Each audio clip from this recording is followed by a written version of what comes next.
Ayan yung mga Vietnamese. Sa upuan. Ito yung airport na naiwan ako sa aking flight. Visit.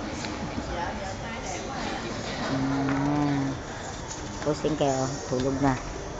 Ayun. Hindi lang ako ang tulog.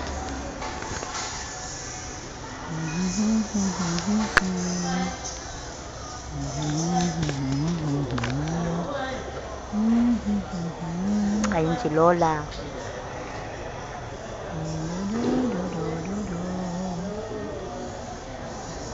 Ayun yung park zone. Hindi na makita.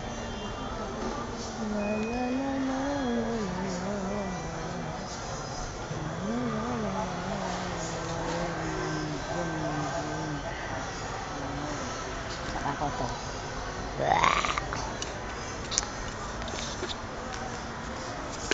Naikot-ikot.